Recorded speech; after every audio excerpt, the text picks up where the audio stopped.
in the very near future. I have with me Mr. Joe Giroux. He is the Federal Coordinating Officer from FEMA. We have opened a joint field office, and they are embedded in the state EOC in Frankfort on Boone Center. Joe will talk to you a little bit about the services that the field offices bring, some of the things that you're going to see out in our impacted counties, and following that presentation, we'll hear from Assistant Director Stephanie Roby concerning moving forward and things to come. As is all conference calls that we host, please submit your questions during the presentation, and we'll address questions immediately after each presentation. Joe? Thank you, sir.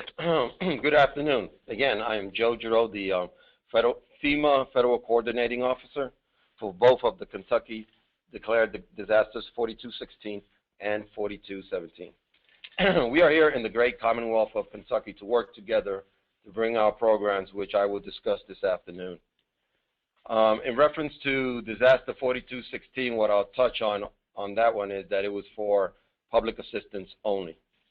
And then for major disaster declaration 4217, it was for public assistance and individual assistance. I should say that for the second one, 4217, it was for 19 counties for public assistance. And the 4216, I should touch that 19 counties were eligible for snow disaster, snow assistance. As you may be aware, FEMA brings 3 different types of grant assistance for a disaster declaration. Today, I'm going to briefly describe our 3 main programs, which are public assistance, individual assistance, and hazards mitigation. I also have some of our subject matter experts on the phone and with me here at the office, so please feel free to ask any questions after the presentation. I'd like to begin with our public assistance program. Next slide, please. The objective of the Public Assistance Grant Program is to provide assistance to the Commonwealth, tribal, local governments, and certain types of private, nonprofit organizations so that communities can quickly respond to and recover. Through the PA program, FEMA provides supplemental federal disaster grant assistance for debris removal, emergency protective measures, and repair, replacement, or restorations of disaster damaged publicly owned facilities and the facilities of certain private nonprofit organizations. The PA program also encourages protection of those damaged facilities from future events by providing assistance for hazard mitigation measures during the recovery process. The federal share of assistance is now less than 75% of eligible costs for emergency measures and permanent restoration. The recipient, Commonwealth, coordinates with the subrecipient, used to be called the subgrantee, on how the non-federal share up to 25% is split. FEMA Public Assistance Program benefits everyone, neighborhood, cities, and state, and Commonwealth and states, as well as certain private nonprofit organizations that provide essential public services. The Public Assistance Program provides supplemental funding to communities for emergency actions taken in response to a disaster and for work done to repair or possibly replace disaster-damaged public infrastructure. Funding is provided as a reimbursement for costs incurred.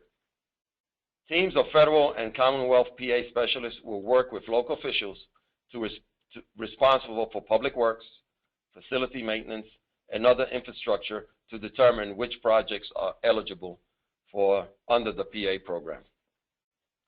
FEMA obligates public assistance grants to the Commonwealth as the recipient.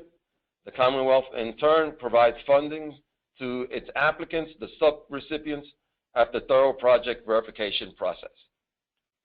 FEMA also helps fund measures taken to protect facilities from future disasters. This is encouraged by the Kentucky officials. Next slide, please. I'll briefly touch on the Alternative Procedures Program. Naturally, the local officials have the option to participate in the alternative procedure. As it states there, As you see there, the sliding scale has a number of percentage. As you can see, the recipient or the subrecipient will receive a higher percentage of reimbursement by accelerating the debris operation. And this helps not only you, but also the community involved in that operation. Recycling revenues. Subrecipients may retain revenues received through recycling eligible debris disaster. Revenues must be used for activities that improve future debris removal, operations, and planning. As an example, enhancing landfill management sites, purchasing debris equipment, purchasing hardware, software to quantify disaster-related debris, etc. operations. I'll also touch on the straight-time force account labor. Before, we only allowed overtime and only straight-time reimbursement for large projects. And now we are allowing straight-time hours for performing eligible debris removal operations that are eligible for small and large Category A debris projects. And one more thing that I'll touch on is debris management plans. A one-time 2% incentive can be applied to the debris removal work completed within the first 90 days if the applicant has a FEMA-reviewed debris management plan at the time of the event. The subrecipient can choose to utilize this incentive once during the course of this pilot program. So that's an incentive to be used only once during any particular event for one-time use only. Next slide, please. I'll touch now on the snow policy. For disaster 4216, like I mentioned, 27 counties were for public assistance, and 19 counties were eligible for snow assistance for a continuous 48 hours. Counties can be approved for snow assistance in two ways. Approval for snow assistance as a core county. Core counties are ones that meet or exceed record snowfall for plus or minus 10%, according to the National Climatic Data Center. Approval for snow assistance as a contiguous county are ones that did not meet their record snowfall, but did meet or exceeded the record snowfall of neighboring or adjacent counties for the current event. Whether a core or continuous county, they must meet or exceed the county's per capita threshold required for a major disaster declaration.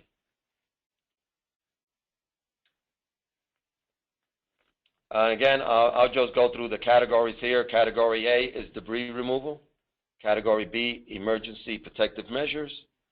C, roads and bridges. D, water control facilities. E, public buildings and contents. F, public utilities. And G, parks, recreational, and other facilities. Next slide, please. At this time, I do have my regional attorney on the line that will discuss a little bit about the recipient, subrecipient procurement standard.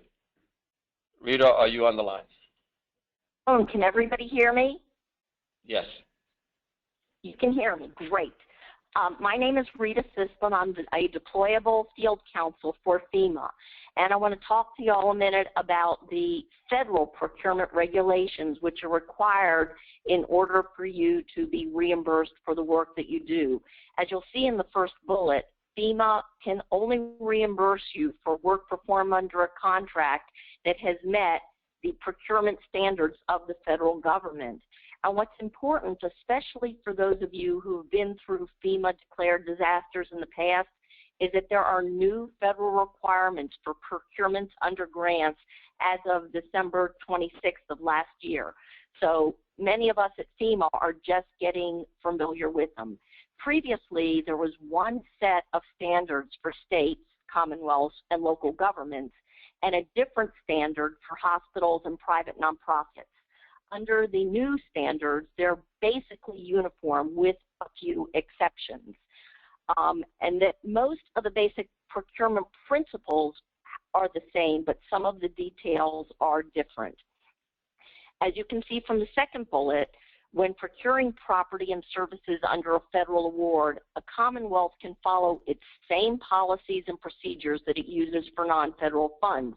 Basically, the Commonwealth is a co-sovereign, and we will allow you all to use the same standards and rules that you use, but that is only for the Commonwealth itself and for their projects because they're our grantee.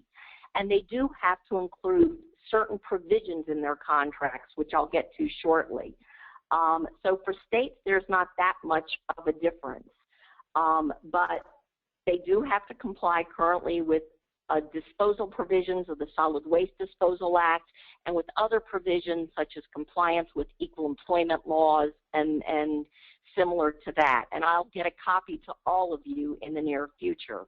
For the non-Commonwealth or the subrecipients, they are now going to be all under the same standards, and some of the changes are there's been changes in what we call the micro-purchase standard. The small purchase threshold is now $150,000, and there is a strict prohibition against any contractor getting involved in setting the standards for the procurement or being involved in the procurement process.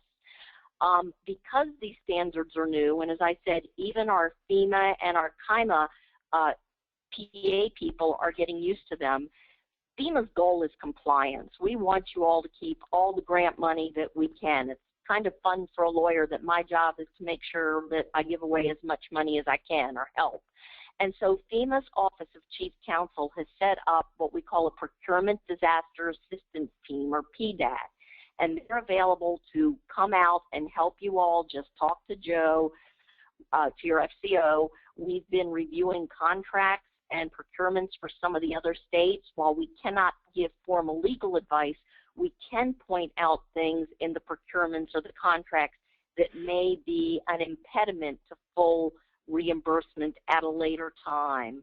So again, we're here to help. We can do it either in person or we can do it remotely. We want to do everything we can to help you comply with the procurement laws so that you'll be able to get your maximum eligibility.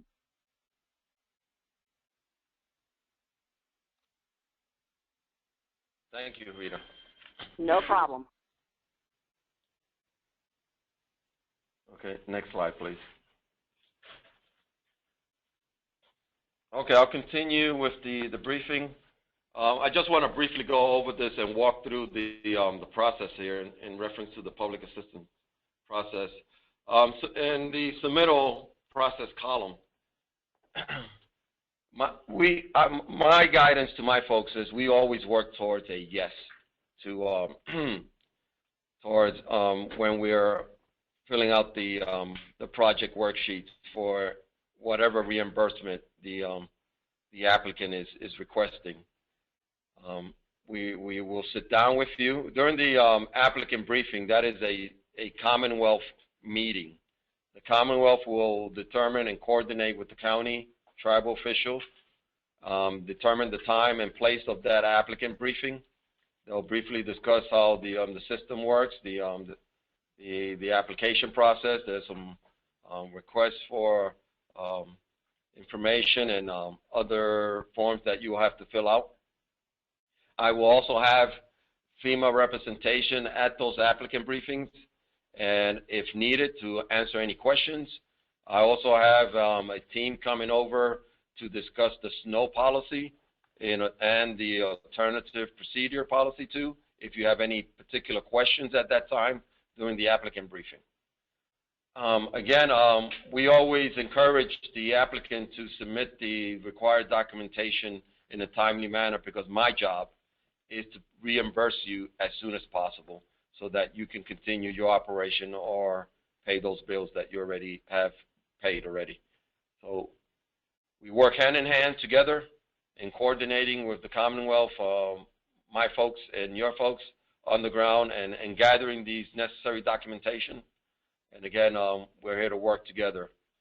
Again, after the applicant briefing, we go into a kickoff meeting in which we get to the applicant and we do a one-on-one session, or we hold a meeting.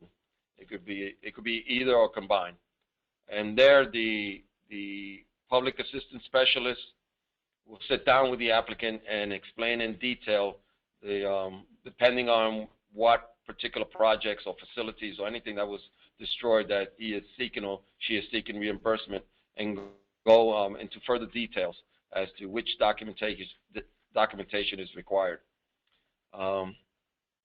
Again, my job, like I mentioned, is to get you the money as soon as possible. If we get the documentation timely, we'll process it, and we'll move on to the next column, which is reimbursement process. We go to a series of Qs that we call them, environmental, mitigation, and lastly, the Commonwealth will have the last review, and we will sit down with you and discuss that project worksheet and go into as much detail as you need to make sure that we have covered all your reimbursement requirements and that you are satisfied. Again, like I mentioned, we always work towards a yes. If there's a certain item that is questioned, that you're not receiving the response you want, naturally we will clarify that, elevate the concern or question, and we will get you the correct answer in reference to what we can provide you by law. And then we'll go through the next is the closeout process, which naturally there will be an audit between 1 to 5 years from now. And my job is to make sure that when that audit is conducted, that there is no money taken away, and that you receive the full amount that you need to do, and that, you know, again, that no reimbursement is taken during that audit whenever it's done and conducted. Next slide, please. I'll touch now on the individual assistance program. The individual assistance can help make a survivor's home safe, sanitary, and functional. The IA program provides financial help or direct services to those who have necessary expenses and serious needs. Up to $32,900 is available in financial help. Help can include temporary housing, housing repair, replacement, or home construction. Other examples of assistance cover medical, dental expenses, cleanup items, repair, replacement of vehicles, moving, or storage expenses. Once a survivor registers, an inspector will contact them to schedule an appointment to do a complete inspection of their home damages. Again, one of our key partners is the Small Business Administration. Again, like I've always said, I always encourage everybody, even though they may not need or think they don't qualify for the loan, low interest loan, but those individuals that apply to the loan and do not qualify, they are sent to the other FEMA queue for other needs, in which they can also receive other grants and meet their unmet needs that way. But I encourage that. And at this time, John Camp, is he here? Small Business Administration, if you can briefly give us some. Thank you. Come over here.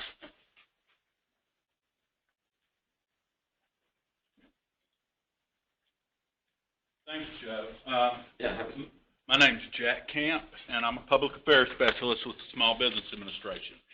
And in a disaster, the Small Business Administration offers low-interest, long-term loans to businesses of all sizes, nonprofit organizations, as well as homeowners and renters. And that's a message that we have to get along to all of your survivors in your community who are affected by the disaster.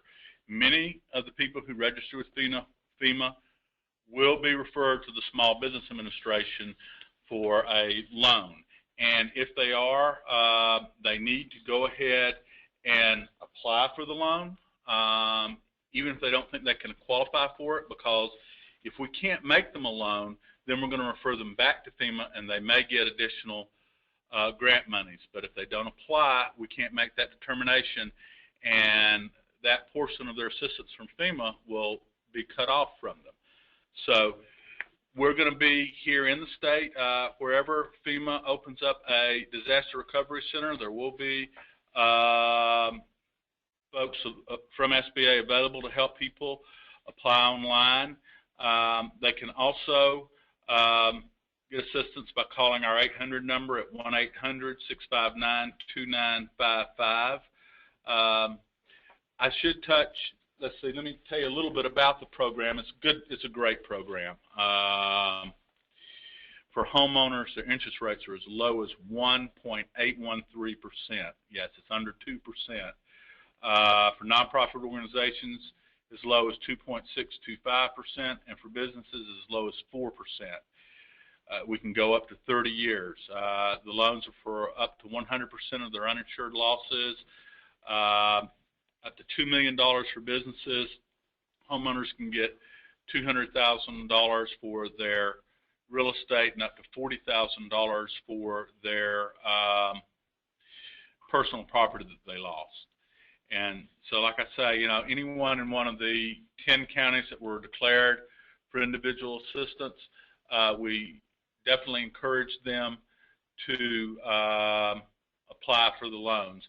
Now, in the adjacent counties to the individual assistance counties, we are offering economic injury disaster loans. These are working capital loans to small businesses. And then finally, in all of the counties that were declared for public assistance, in addition to the individual assistance counties, your nonprofit organizations may qualify for low interest loans under our programs for them. And I'll be happy to answer any questions later on when we get to the question. Thank you. Outstanding. The Small Business Administration is one of our great partners as we work together. Next slide, please. And I'll talk briefly about the disaster recovery centers. We will be opening the disaster recovery centers based on the coordination between the Commonwealth and county officials. The DRCs provide a variety of disaster recovery services to individuals affected by this disaster within a reasonable time frame and within a reasonable distance from the significant impact area. DRCs provide survivor-centric disaster assistance to individuals affected in the designated counties quickly and efficiently by providing a one-on-one discussion in reference to any questions they may have. We'll have representatives there from not only from my agency, FEMA, but we'll also have Small Business Administration, and we'll invite other nonprofit organizations also to join us there too. The disaster survivor assistance team, we're going to have approximately, we're going to have a large team of about 50 people that we will allow, in coordination with the Commonwealth and the county, they will be able to go to these affected individual assistance declared counties and walk the neighborhoods and assist those survivors in registering or answering any particular question. Naturally, we want to coordinate with the counties so that they know that these teams will be in their county and walking around and assisting the survivors. And by registering, answering questions, and so on. So they will be walking the neighborhoods and identify any unmet needs that we can coordinate with our volunteer groups and agencies. Next slide, please. The Commonwealth of Kentucky will be the recipient for the Hazardous Mitigation Grant Program. Eligible sub-recipients include local governments, communities, other Commonwealth agencies, and private nonprofit organizations. Each sub-recipient must have an approved mitigation plan at the time of the project approval by FEMA. There is a cost share associated with the HMGP program. FEMA can fund up to 75% of the eligible cost of each approved project. The remaining 25% must be supplied by the Commonwealth, sub-grantee, or a combination of both. Eligible sub-recipients for hazardous mitigation include local governments, like I mentioned, the nonprofit organizations. A listing of eligible project types that can be funded through the HMGP include structural elevation, damage upgrade, education training, flood-proofing, local flood risk reduction projects, generators, and other projects. Again, the Kentucky Emergency Management Role, they set the priorities and and projects in coordination with everybody in the Commonwealth here. Next slide, please. Next, we have the National Flood Insurance Program. At this time, I'll like Susan Wilson, who's on the phone. Susan Wilson is our FEMA Region 4 flood insurance expert, and she is on the phone today to briefly describe the program and help answer any questions you may have at the end of the presentation. Susan? Good afternoon. Thank you very much. I'm the flood insurance, floodplain management insurance branch chief for FEMA Region 4. The National Flood Insurance Program is a partnership for reducing flood damages. Susan, you're not coming in clearly. Susan, are you on the speakerphone? Yes, I'm sorry. Could you get off the speakerphone, please? Yes, sorry. It's getting feedback. Echo? Yeah, there's a bad echo, yes. She can turn down her speakers and she can talk. Probably turning down your speaker. I don't have them on. Okay. Okay, go on ahead. Let's see. Okay, so the National Flood Insurance Program is a partnership between the federal government and local governments to provide flood insurance coverage that's federally underwritten to local governments that adopt and enforce programs of local floodplain management. So the local governments, this would be the counties or the municipalities, would adopt a program of floodplain management, permit and administer the programs, enforce them locally. So in exchange for the local governments doing that, the federal government provides federally underwritten flood insurance coverage. Now, currently in the disaster area, we have 14 communities that do not participate currently in the National Flood Insurance Program. Now, one of the things that we will be doing is, because this non-participation impacts the ability to get disaster assistance to repair insurable buildings and their contents. So we will be working with our state partner in the Kentucky Division of Water to contact these non-participating communities and try to encourage their participation. We can assist them in getting into the National Flood Insurance Program so they would be able to get the full complement of flood insurance and disaster assistance. I'm sorry, this is such a bad connection. Susan, what I would suggest is if you can call from another phone or hang up and dial again in case we have any questions later on after the presentation. Yes, sir, I'll do that. Thank you. Basically, if a community adopts and enforces a floodplain management ordinance to reduce future flood risk, the federal government will make flood insurance available to the community as a financial protection against flood losses. Congress formed the NFIP in 1968 as an alternative to disaster assistance and to reduce the escalating costs of repairing flood damage to buildings and their contents. And hopefully, Susan will be able to answer any questions that you may have. Next slide. That concludes my presentation and subject to the questions. The questions that we have are pretty general in nature, such as how do we determine snowfall amounts, counties that have not received declarations. So we want to address those after Stephanie goes. Thanks, Joe. Next up will be Stephanie Roby. She'll talk about some of the remaining issues that we're dealing with. Good afternoon, everyone. As you can imagine, we're busy here, and you're about to be busy there. So to get started with this, let's take a look at who is in the February Severe Winter Storm Declaration, DR 4216. You'll see that we have 28 counties declared for PA, and then we have 19 counties that were declared to also be eligible for snow assistance. As Joe discussed, the snow assistance is very tricky. You had to have had a near record snowfall, which would be within 10% of your record, or you had to have a record snowfall, or you had to have as much snow as an adjacent county that had a record snowfall and also met its threshold. And that's a caveat that we had not taken into consideration either at the state level or, truthfully, at the region level. And it wasn't until the request made its way to D.C. that D.C. pointed out some language within the policy that means that you don't just get adjacent to a county. That county had to have had a threshold met. So there were some counties excluded over that caveat, and we'll talk about that in a little bit.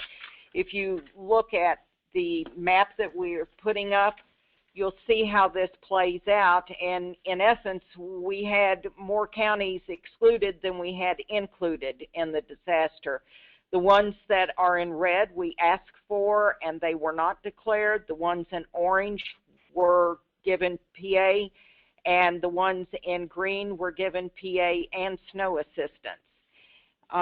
To deal with the issue, we have a lot of unknowns at this point that we are going to iron out. Just because you were not declared doesn't mean you're out of the game totally. We have an issue in this state concerning official reported snowfall and other weather events, rainfall and whatnot. We have at least 18 counties that do not have official reportings going into the National Weather Service. And that creates a tremendous problem in situations like this because the federal requirements say that all of this is based on official reported snowfall totals. So we are going to sit down with the federal staff that's here, and Jessica and I will go over each of these exclusions to see what the reasoning was behind why they were not included in the request. And we may reach back to you to obtain more information. We may have to have a conference with the various National Weather Service offices that serve the state. And if we determine that we think that the exclusion was not well founded, we will ask that the counties be added into the declaration. I am guessing that this process will take maybe 2 weeks to resolve, but we're going to work it as hard and fast as we can. So that is what we know about the February event. The next declaration that was declared was for the April flooding, and that's disaster 4217. There was no snow involved in this one.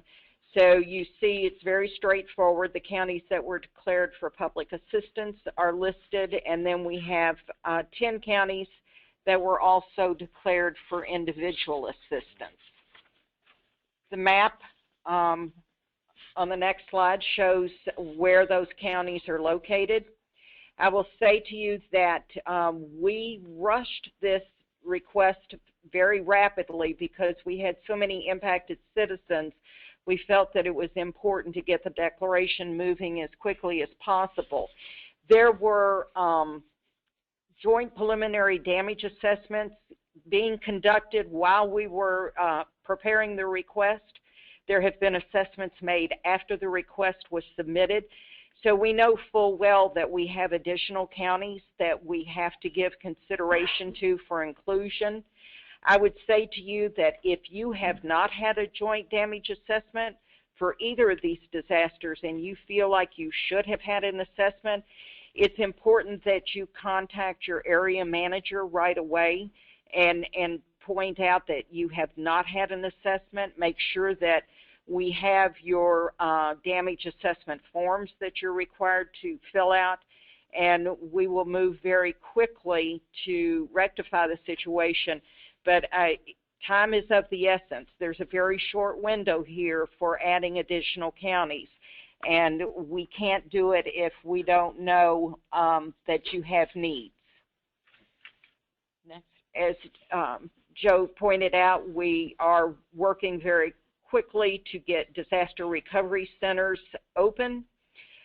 In the interim, your citizens in the 10 declared counties can go ahead and apply either online or by phoning.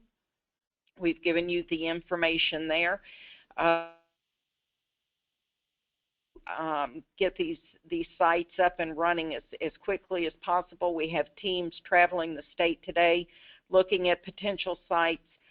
As soon as we know where and when they will open and what their times of operation will be, you will receive notice. The citizens will receive a bombardment of advertising and media reports on how that is going to work. We're going to conduct our first applicant's agent briefing on May 7th, on Thursday. It will be held at the Morehead State University West Liberty campus in their auditorium. It's located at 155 University Drive. The briefing will begin at 9 o'clock. We suspect that it will perhaps take 3 hours to get through the briefing. All potential applicants must attend a briefing. There will be additional briefings. We will have several next week.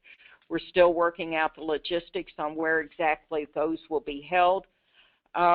It is imperative, if you know of potential applicants in your county, if you had potential applicants reporting damages to you, such as school districts or water districts, please reach out to them and let them know that they are going to have to attend a briefing, and let them know, particularly if you're in the West Liberty area, the Morgan County area, let them know that this briefing is going to be held. The next slide. Like I said, we're still working on other sites and times. Please watch our website. We will be posting locations and time.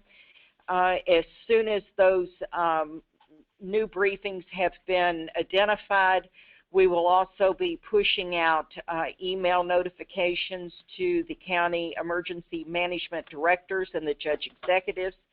And again, please, when you receive those, pass that information on to your other potential applicants.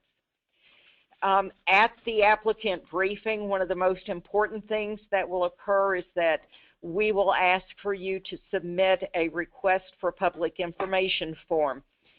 FEMA will not be able to engage with you if you have not asked for assistance. So we will have forms available at the briefings, or if you wish, you can go ahead and complete a form and submit it to us now. The forms are located on our website. If you go to the cover page on the website, do the recovery drop-down to the recovery document library, and then you will see where you can download the request for public assistance. You can bring the completed form with you to the briefing, or you can email it to Jessica Mitchell at the address that we have here. Now let's talk about if you think you should have been included in one of these disasters and you were not, then we need for you to, to double check and make sure we haven't excluded anyone from consideration. Please send Jessica an email at the address shown. She's going to need to know which county is contacting her, which disaster you are concerned about, and when your joint preliminary damage assessment was held. So this will give us a method to be able to double check and make sure that we are reviewing everyone that we should be when we start looking at the excluded counties.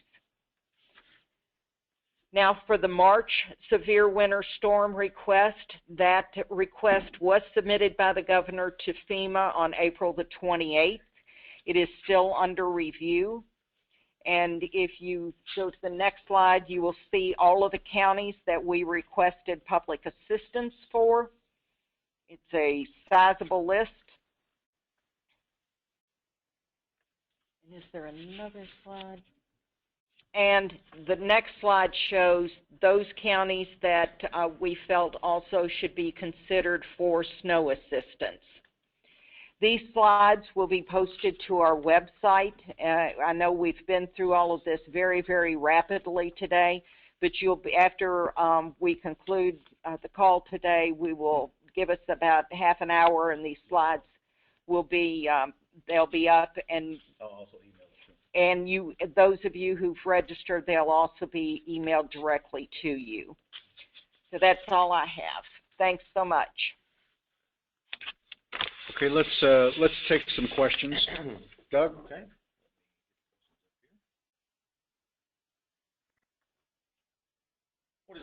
What is the source of the snowfall total data? How do we know if we qualify there? We're going to get some specific questions. I guess, like Stephanie mentioned,